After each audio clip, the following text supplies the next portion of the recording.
तो हेलो दोस्तों, क्या हो अगर तुम्हारी क्रश किसी और के साथ है, सौंप खेल रही हो और तुम्हारा दिल टूट जाए, लेकिन तुम्हारे पास एक क्यूट सी बहनें हों और एक दिन पता चले कि वो बहनें तुम्हारी असल बहनें नहीं हैं बल्कि वो तो स्टेप सिस्टर हैं। तो भाई क्या होगा अगर आप लाइक नहीं किया है और कमेंट नहीं किया है तो भाई एनिमे की तरह सिंगल रहोगे और जैसी गर्लफ्रेंड बाबू भैया नहीं मिलेगी। और इसलिए लाइक कर दो, कमेंट कर दो। यह सब कुछ शुरुआत होता है अब आराता अपने एक कजिन सिन से रिलेशनशिप से टिप्स मांग रहा होता है ताकि उसे भी थोड़ी पॉपुलैरिटी मिल सके। सिन कहता है कि बस फैलो, लड़कियों की इतनी चिंता क्यों है। तो असल में इराता फैमिली का एयर है तो उसे थेरेटिकली जो उसे चाहे तो वो अपना सकता है, लेकिन फिर वो एक हैवी सा डायलॉग मार देता है और रोमांस के नाम पर थोड़ा सा उसकी ये सारी बहनें आकर मजाक उड़ाने लग जाती हैं और गेस करती हैं कि शायद आराता एडवाइस इसलिए मांग रहा है क्योंकि उसका कॉन्फिडेंस कुछ ज़्यादा ही गिर चुका है। और कहते हैं कि सब लोग अपने काम से काम रखो। आका उसे आके ताना मारती है और रहती है और सोच रही होती है कि थोड़ी मस्ती डालती है और बोलती है कि आराता शायद उसकी फिजिकल अपीयरेंस के बारे में बात कर रहा है। और इसके बाद अपना पालतू कुत्ता उसके पीछे छोड़ देती है जो कि उसकी शर्ट के टुकड़े टुकड़े कर देता है और फाड़ देता है। और उसे हेल्प लेनी चाहिए क्योंकि आमतौर पर भाई अपनी बहनों की पर्सनल लाइफ में इतना ज़्यादा इंटरफेयर नहीं करता। आराता कहता है कि उसने हमेशा से उन्हें नॉर्मल इंसान की तरह ही देखा है। हाँ तो फिर कोलाता के साथ वो जो कुछ हुआ तो क्या हुआ, और बारी जो सबसे बड़ी है और वो आखिर में आकर बीच में सबको शांत कर देती है। और मीना में भी ये मानती है कि अराता इतना ज़्यादा भी बुरा नहीं है। अराता उसे हक करने की कोशिश करता है लेकिन उसे सीधा एक मुक्का मार देती है जिससे कि वो ऑलमोस्ट ज़मीन पर गिर जाता है। और आका सबको याद दिलाती है कि शनिवार को वो कोतनों का बर्थडे है। सब तय करते हैं कि डिनर के बाद बाहर घूमने के लिए जाएंगे। फिर टेंशन की पूरी तरफ स्कूल के लिए निकल जाते हैं। बाद में सिना और आरा वॉशरूम में मिलते हैं जहां वो बात कर रही होती हैं कि स्कूल में सब लोग उसकी फैमिली को आइडल मानते हैं, जबकि सच्चाई यह है तो वो पांचों बहनें रोज बुलीड होती हैं और उसके पास ऑप्शन भी कम होते हैं जवाब देने के लिए। सिन फिर बताता है कि अब वो लोग यह सोचने लग गए हैं कि शायद वह सीक्रेटली कुछ एक्स्ट्रा बॉन्डिंग कर रहे हैं। आराता कहती है कि ऐसा कभी नहीं हो सकता। सिन उसे कोनातो के कॉन्फ्रेंस की याद दिलाती है और कुछ देर बाद ग्राता अपनी क्रश को फ्रेंड रिक्वेस्ट भेजने की सोचता है लेकिन वो डर के मारे कुछ नहीं भेजता। तभी ये आकाता आती है और उससे नोटिस मांगती है और जब वो नोट्स पढ़ रही होती है तो ग्रास कहता है कि उससे कुछ चेंज आया है और कैजुअली कह देता है कि उसे अपनी बड़ी हुई उम्र पे ही साफ देना चाहिए और बिहेव करना चाहिए। लेकिन आकाओ जो होता है वो उसे स्टूपिड बोलती है और कहती है कि उसे उसकी अनसिविलिस्ट घर में बड़ी हुई है। फिर वह पूछती है कि उसकी क्रश कौन है और बताती है कि सिन ने सब कुछ बता दिया है। ग्रादा मजबूरी में उन सबको नाम बता देता है और जब वो आओ को वो कहती है कि वो दोनों वास्तव में एक ही कमेटी में हैं तो वह दोनों को एक सेटअप करने की कोशिश कर सकती है। लेकिन जो आकाता होता है उसे जवाब देता है कि अपनी इंटरफेयर पर्सनालिटी को झेल लेगा और वो वह कोई और को ढूंढने लग जाता है। कुछ दिन बाद कोनो तो का बर्थडे आ जाता है और वह यहाँ पे आ रहा था, एक सूट पहना होता है और डिनर के समय का इंतजार कर रहा होता है। जब वह आखिरकार बाहर निकलता है तो वहाँ पर आका मिलती है जो कि मुश्किल से एक छोटी सी तारीफ कर देती है और इससे पहले कि वो नीचे जाने के लिए निकलती डिनर टेबल पर मीना में अपने खोए हुए एयरपोर्ट्स के लिए मांगने की कोशिश करती है लेकिन फिर वो चिल्ड हो जाती है और दोनों के बीच में झगड़ा शुरू हो जाता है। अराता उसे रोकने की कोशिश करता है तभी उसके पापा आना आते हैं और इन सबको इंतजार करने के लिए धन्यवाद कहते हैं। जब कोनो तो का नाम है टोस्ट करते हैं तो कोनो वहाँ पर इमोशनल हो जाता है और बब फेंक देता है और बताता है कि सभी वस्तुओं को गोद में लिया हुआ है। आराता तुरंत स्पष्टीकरण मांगता है और का नाम बताते हैं कि ये मीनामी और सिंजो बड़ा भाई बहन है लेकिन बाकी के सब एक दूसरे से संबंधित नहीं है और यही सभी बातें उन्होंने उनकी माँ से यह रहस्य सही समय पर छुपाने का वादा किया था।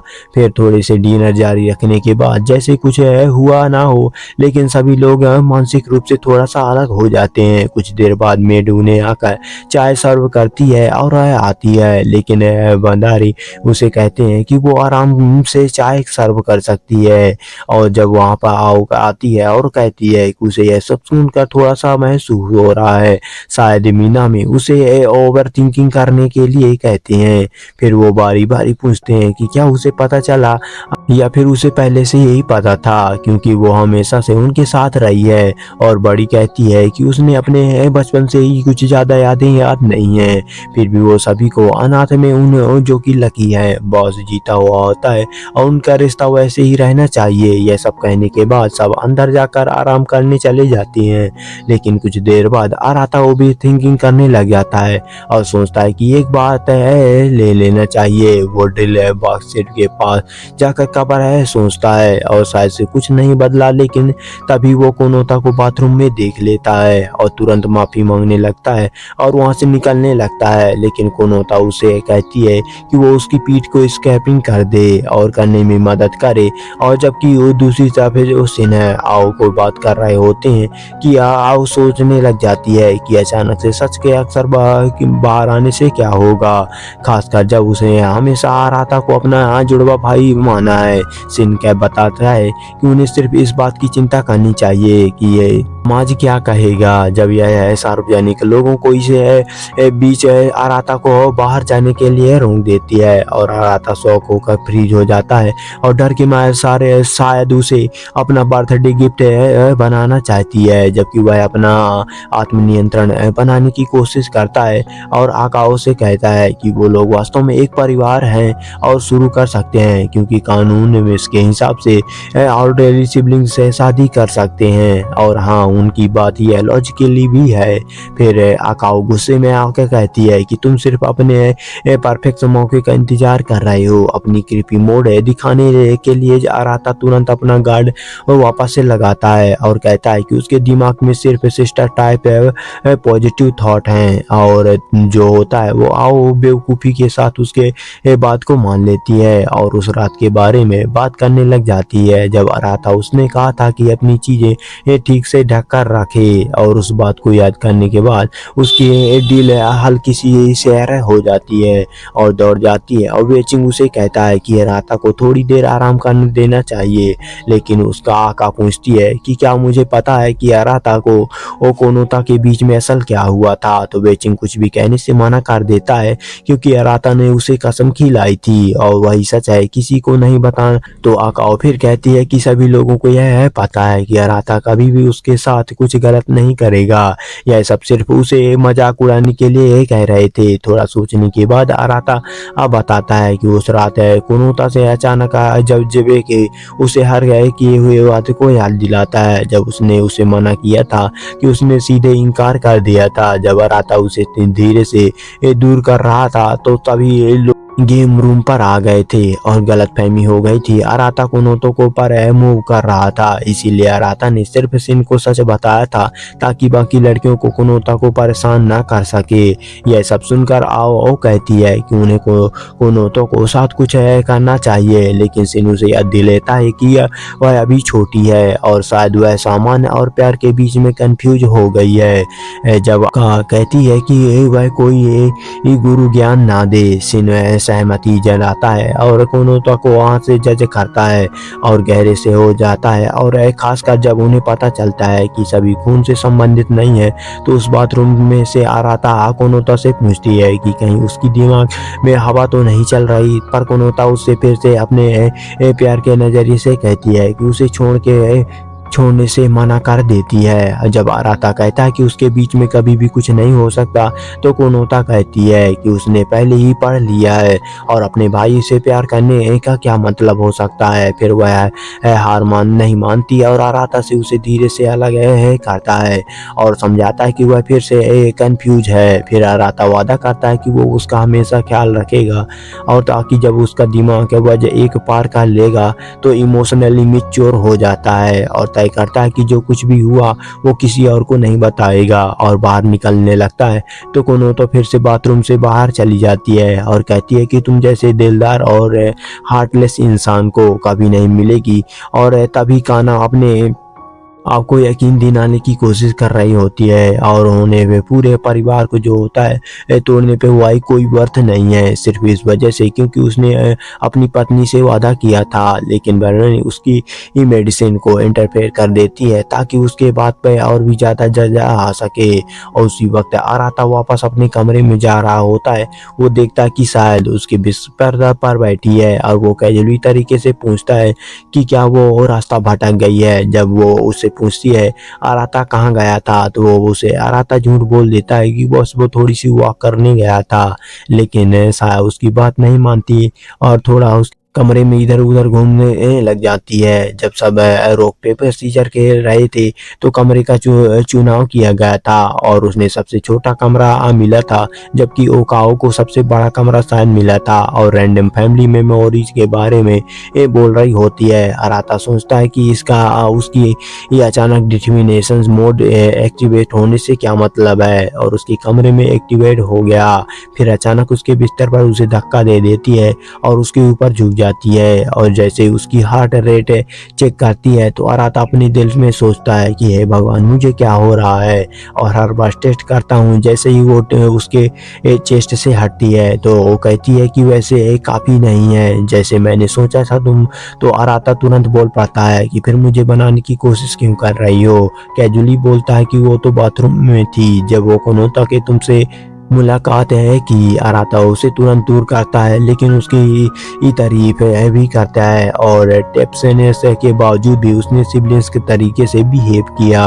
फिर वो कहती है कि ये हो सकता है कि कोनो तो सिर्फ सिबलिंग लव की कुछ समझ बैठी हो और उसके डैड के शॉकिंग कन्फेक्शंस ने उसे पूरी तरह से मेंटल एज पहुंचा दिया हो। आराता अभी भी यह समझने की कोशिश कर रहा होता है इन सब चीज़ों में उसे गिलज पर बैठ जाना चाहिए और क्या देना चाहिए था।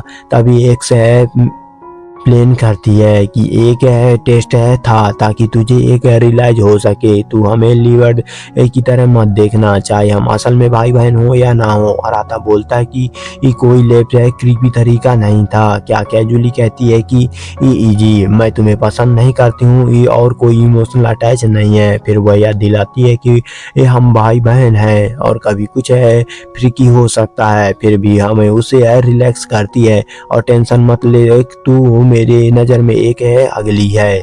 और क्यों नहीं जाते जाते उसे बताती है कि वह उसकी बड़ी बहन है और थोड़ा उसकी रिस्पेक्ट डिजर्व करती है।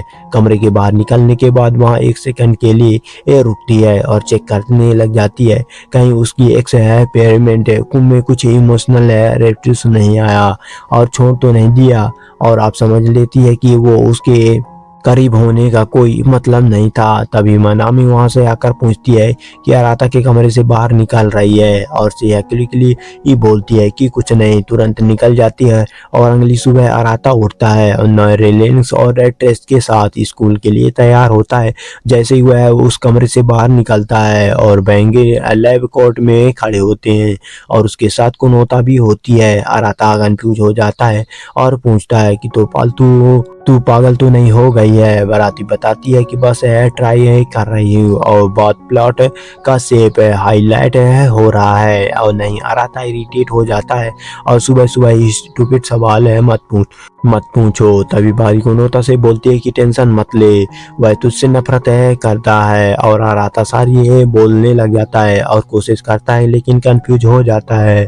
जब बारी कोनोता के कपड़े उतारने लगती है तो उसके सामने जब वो घर के बाहर निकलते हैं तो सिन कहता है शायद मूड हल्का करना चाहिए ताकि कुछ नॉर्मल लग सके। थोड़ी देर बाद स्कूल जाते वक्त कुछ रैंडम लड़कियों को देख रहे होते हैं और गॉसिप करते हैं कि परफेक्ट है और ड्रीम टेक्स परफेक्ट फैमिली आराम। और सिन सोच रहा होता है कि जब सच है बाहर आ जाएगा तो वो कैसे रिएक्ट करेंगे। तभी उन्हें एहसास होता है कि यही है तो लड़कियां जो होते हैं वो परफेक्शन है जो होता है जैसे ही कुछ हुआ ना हो ऐसे बिहेव कर रही हैं। हैं सीन। और बाकी की लड़कियां स्कूल में अपना दिन बिल्कुल नॉर्मल जैसे बिता रही होती हैं, जैसे कुछ हुआ ही ना हो। और आराता पूरा दिन परेशान मोड पर होता है। लास्ट पीरियड वक्त वो ये इस बारे के बारे में सोच रहा होता है, जैसे वो अपना लार खो दिया हो। और सामान पैक करने लग जाता है और अपने आप बार बार याद दिला रहा होता है कि सब अभी ये भी मेरी बहनें हैं। और अजीब सोचना आम आता है।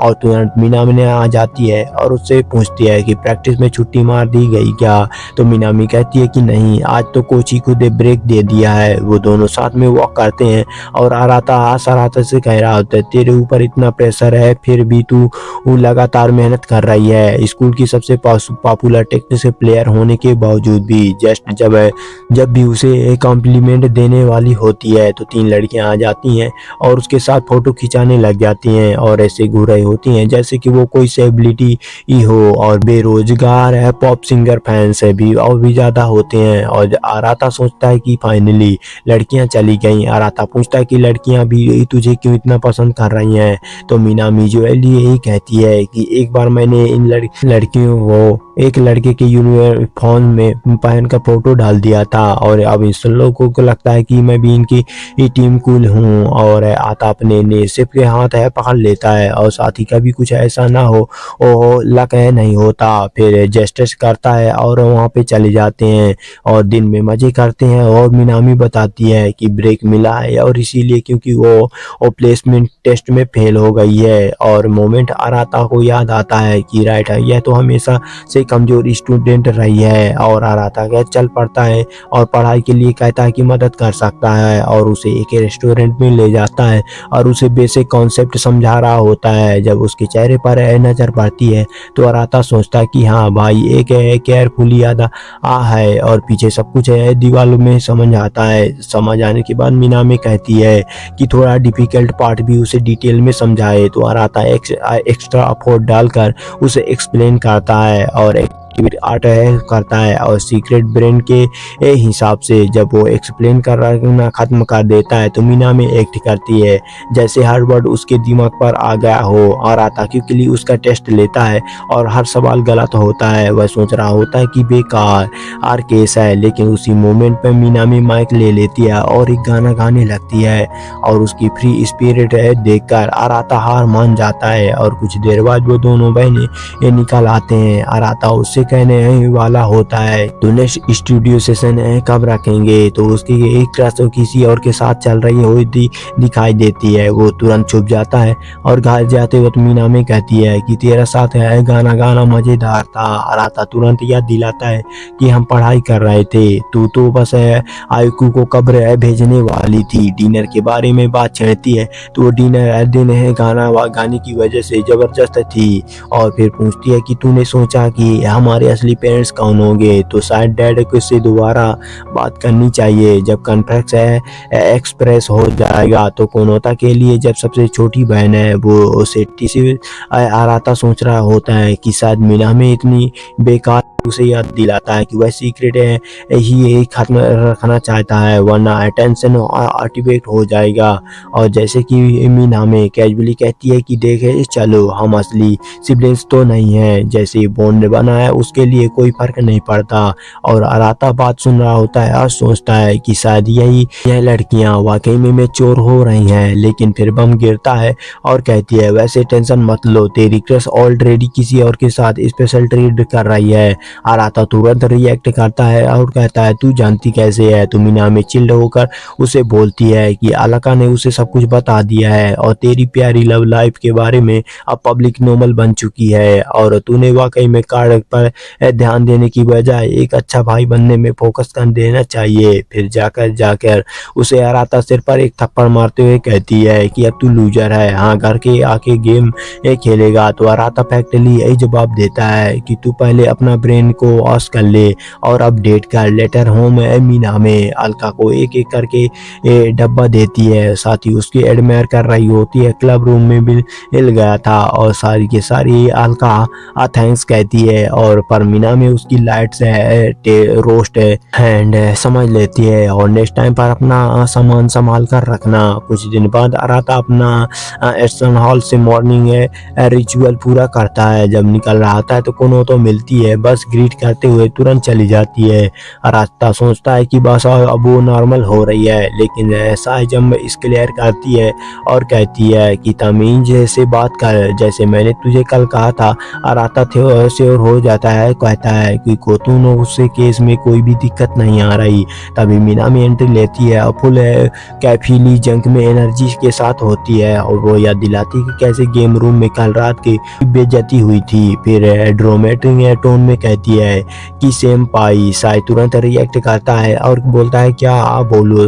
तुमने मीनामे को ग्रीट करते हुए कहती है कि वह हमेशा शुरू से एक गिबअप की तरह शांत बनाने की कोशिश कर रही है। स्कूल में अराता एक हाल से ऊपर पार कर लेता है और हो देखता है कि वहाँ पर यूजुअली स्पीड मोड ऑन हो चुका है, और लेकिन ओका उसके पीछे आकर उसके कान में एक स्पेयर करती है और आई लव यू बोलती है। अराता तुरंत डिस्टेंस बना लेता है और कहती है तू ठीक है, क्या बोल रही है। ओको चिल होकर पूछती है कि क्या तूने कभी लाला को बोला है। तो अराता बोलता है कि ब्रो तू पागल है, उसका तो ऑलरेडी बॉयफ्रेंड है जो कि बोल रहा होता है और रिएक्ट भी कर रहा होता है। अपोलॉजी मेडिसिन होता है, आका रोस्ट मोड में होता है। अथॉरिटी तुझे सिंगल बना रही है, तेरा यही कॉन्फिडेंस खुद ही गायब कर रहा होता है। और उसके फ्रेंड बुला लेते हैं और वहां से वो भाग जाती है। जाते जाते वह प्लान डिस्कस करती है कि चलो कोलोता को बर्थडे पार्टी में सेलिब्रेट करेंगे और उसका कपल चाहिए। जैसे एरेज वहाँ पे होता है, वो वहाँ सोच रहा होता है कि उसकी दोस्त ने उसके साथ किसी काल्पनिक राजकुमारी जैसे बरपताव क्यों किया। और अराता सोचता है कि क्या होता अगर वो उसे बताता कि घर पर वो एक पूरी तरह से बेवकूफ इंसान की तरह बर्ताव कर दिया है। अगले ही पल में उसके एक उसकी तरफ देखता है और कहती है कि वह हैंडसम तो है। बाकी उसे सभी देखते हुए मानते हैं कि उसने पहले कभी बॉडी इससे डर जाते थे, इसलिए वो नोटिस नहीं कर पाई। वह असल में काफी अट्रैक्टिव है। जब उनसे एक मजाक कहती है, वह अलाका भी भाभी बनने का सोच रही होती है। अलाका तुरंत बोल पड़ती है और भूल जाओ क्योंकि वो मार है, ताकि तुम्हें पता ही नहीं है किसी लड़की के साथ कैसे बिहेव करता है। और उसे एक ऐसे बंदर ही कहती है जैसे सिर्फ बाहर से विकसित हुआ हो, लेकिन दिमाग अभी भी ये प्राचीन समय का हो। लेकिन उसके बाद वह भी उसकी और भी ऑर्गेनाइज हो जाती है और धीरे धीरे उसकी तारीफ करने लग जाती है। और बिना नोटिस किए उसका चेहरा और भी ज्यादा स्टाइप और शाइनी होकर लाल हो जाता है। जब लोग उसे पूछते हैं कि वो ब्लश क्यों कर रही है, तो वो तुरंत वहां से निकल जाती है और कहती है उन्हें क्लास के लिए लेट हो रहा है। जबकि अराता ख्यालों में खो जाता है और दुआ करता है कि जब पार्क जाए तो वो कुछ अजीब ना हो। कुछ दिन बाद पार्क में पहुंच जाते हैं और एक्सीडेंट हो जाता है और बनरी सबको याद दिलाती है कि सबको साथ रहना है और सुनिश्चित करना है कि कोनो तो हर मूवमेंट पर मजा ले। तभी एक मार्क साथ आता है और मीना में तुरंत ओको के साथ भाग जाती है और बनरी और अराता बाकी सबसे कहते हैं कि वही रुके ताकि वो दोनों जाकर कुछ खाने के लिए सामान ले आ सके। कुछ मिनट बाद जब वो वापस में आते हैं तो वहीं पर स्टाफ बिल्कुल खाली होता है। जब उन्हें पता चलता है कि किसी ने भी मार्क्स के पास रुपए नहीं दे, वो सोचता है कि वो दोनों एक जगह पर बैठ जाते हैं और राडा थोड़ी देर तक सबको कॉल करती है लेकिन फिर हार मान लेती है। तभी मनरी अचानक से कहती है वो दोनों डेट पर चलना चाहिए। तो वो याद दिलाता है कि सब कुछ कोनोता का बर्थडे सेलिब्रेट करने के लिए आए हैं, लेकिन बनरी ही बोलती है कि चिंता मत करो, रास्ते में सब लोग मिल जाएंगे। फिर वो उसे सारा का सारा खिला देती है और उसका हाथ पकड़ लेती है और उससे कितनी खुश होती है एक हार्टलेस कटे लड़के के साथ डेट पर जाए। लेकिन उसकी तारीफ को इग्नोर करता है और बस उसे एक्सप्रेशन को अपने शांत रखता है। जब तक वो उसके करीब आकर पूछती है कि क्या उसका हाथ गर्म हो रहा है, तो वो संस्कृत बनाने की कोशिश करता है और वो कहता है कि उसे समझ नहीं आ रहा कि क्या कह रही है। लेकिन बंटी उसे बोलती है कि नाटक बंद करे, वो जानती है कि इमोशनली अटैचमेंट के ही तरफ है। जब वो अपने होश संभालने के लिए थोड़ा दूर होता है, उसके आसपास के लोगों की भीड़ दिखती है जो बंटी उसे को वो घूर रही होती है। तभी उसे वादा करता है कि वो जब घर पर वापस जाएंगे तो वो उसे एक हक देगी। फिर वो उसे ऐसा बर्ताव करती है जैसे उसे बन्नी के बातों में झिझक हो रही हो। लेकिन कुछ देर बाद वो सीढ़ियों चढ़ रहा होता है और खुद को अजीब ख्यालों में जाने से रोक नहीं पाता, और तब तक आखिरी स्टेप में फिजिकल आ जाते हैं। और इसके बाद वो दोनों एक राइड पर जाते हैं और पूरे समय में अपनी तबीयत बिगड़ने के बारे में सोच रहा होता है और कोशिश कर रहा होता है कि फाइनली उसका संपर्क सिंह से होता है और पता चलता है कि वो लोग प्रकृति के